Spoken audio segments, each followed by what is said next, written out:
Gravity Rush on the Vita. Yes, I found a way to record my Vita. It's honestly really cool, so you might see some more Vita reviews in the future, who knows? Even though the Vita is kinda dead, but whatever, I still like the damn thing. Anyways, Gravity Rush is a small Japanese game originally made for the Vita, but nowadays you can also play it on the PS4 with its Bluepoint remaster. And we can start by addressing the graphics.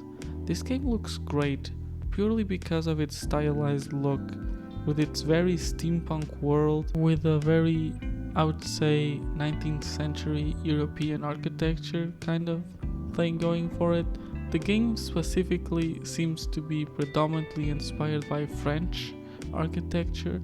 I said that because even the fake language spoken in the game sounds like French, to the point I had to actually look up if they were speaking any real languages, because it just legitimately sounded like French. There is also some very strong color choices. They're not the most appealing colors, but they fit very well with that steampunk aesthetic and also some of the themes of the game. Cutscenes are also told through a comic book style, which could be a cheap way of telling the story, but because they're so stylized and have a lot of movement, it does end up adding to the game rather than putting it down.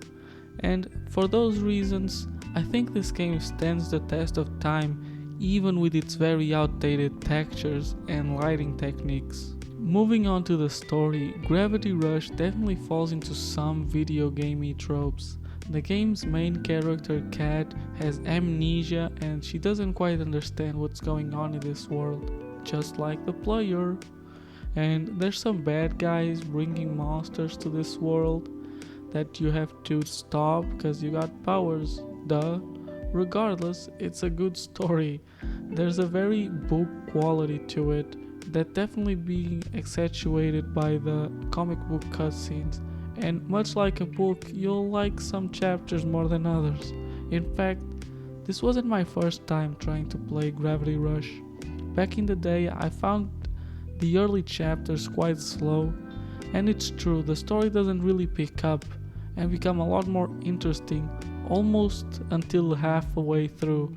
Of course, this can be a matter of opinion, but for me, that's the reason why it took me so long to sit down and play this game all the way through. Now, the gameplay, probably the most unique piece of this game, but also rather simple. With its focus on shifting gravity, you have an energy bar, mostly just so you can't fly forever, but the bar is long enough and recovers fast enough, especially when upgraded, that I think it really caters to experimentation. You upgrade yourself with these purple crystals, and it's a very basic skill tree. You upgrade things like your energy bar and your health, or things like slightly making your kick stronger or your evade last longer. It's really a bit disappointing. Which leads me to talk about the combat, which is somewhat of a mixed bag.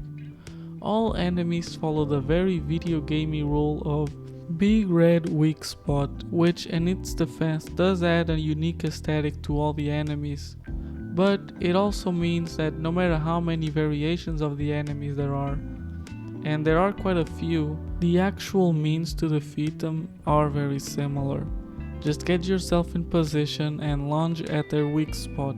The strength of the attack being higher the further away you can do it from, which does add a little bit to it. This feeling is definitely perpetuated by how easy the game is for the most part.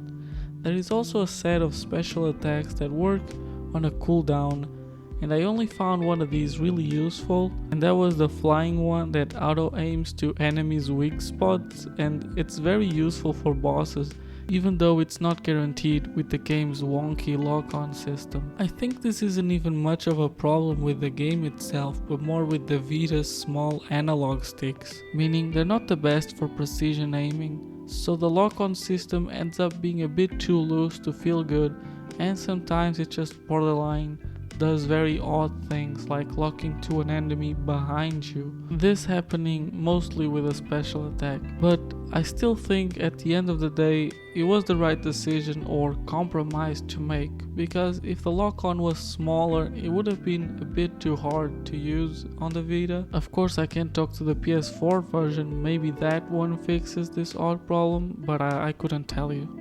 Overall, the gameplay of Gravity Rush is good, even if I have seemed somewhat negative up until now. But it's important to mention the actual moving around feels really good, especially how the character is animated and moves or is thrown around like there's an actual weight to her. And flying around honestly feels better than any Superman game I have tried.